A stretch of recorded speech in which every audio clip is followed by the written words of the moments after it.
Hello, this is Chetan Narula reporting for Cricket World, and my current pit stop is London. Beautiful London, muggy London, sunny London. You know, it's all the same at the same time. You can have three different weather patterns here in England, and obviously when cricket happens in those variable conditions, it makes for a brilliant spectacle. And we are here for a brilliant spectacle, aren't we not? It's the 2017 Champions Trophy.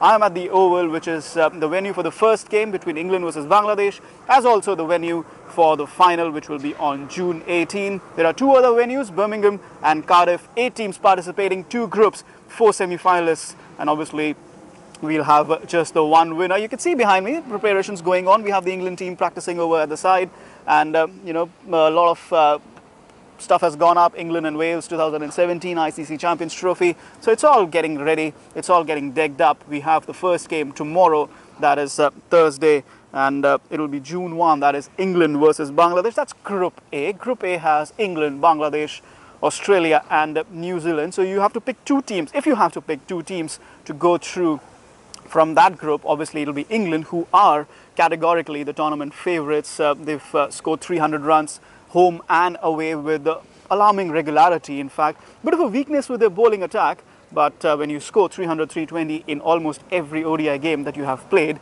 then the margin of error for the bowlers is a bit more, because chasing 320, 350 irrespective of conditions is never easy. Then you have Australia and New Zealand. Australia in a bit of a turmoil, really. Their contract negotiations with Cricket Australia not going as well as planned, but you can never really sidestep them. They are the world champions, you know, and they also have the best batsman in the world in their ranks, Steve Smith, who is also their captain. You also have Kane Williamson, who is among the best batsmen in the world, leading the side, leading the New Zealand side. So the game, Australia-New Zealand, that is on June 2, that is the big game, could just determine which is the other team to progress from this group. Obviously, you can never say no to Bangladesh. They're not really pushovers. They may not be favourites, but at the same time, they are underdogs. And what's the saying in sport? Underdogs are always favourites to upset the apple cart. So one victory here or there, a slowish wicket for Bangladesh, and suddenly they will be looking good. That's what this tournament is really about. You play only 3 matches in the group stage, and you lose the first game, and it becomes must win in the next 2 games. It becomes all about run rate, and the teams playing last have a bit of a saying on what can happen. You have England and Australia playing on June 10, and just before that you have New Zealand and Bangladesh, who are playing in Cardiff. So you know, it could all just be up in the air if one team upsets the apple cart, and that underdog here is Bangladesh. Now let's take a look at the other group, which is Group B. We have India, Pakistan, Sri Lanka and South Africa.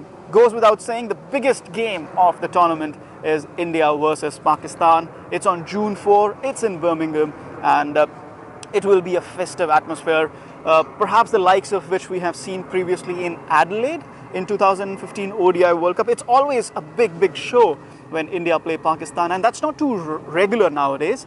Obviously, we have a lot of political tension between the 2 countries, and bilateral series are a big no-no for the both of them. So this is going to be a rare event. India-Pakistan, obviously India go in as favourites. The Champions Trophy record is not as good as the T20s and the ODI World Cup record. India have lost to Pakistan previously in the Champions Trophy, but this time around India do go in as favourites. A bit of a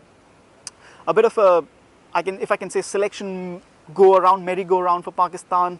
Maybe not the stomach for big matches, you know, younger players. India have a settled side, experienced side. So, but all of that always does go out of the window in such games. So it'll be interesting to see how the equation changes on game day.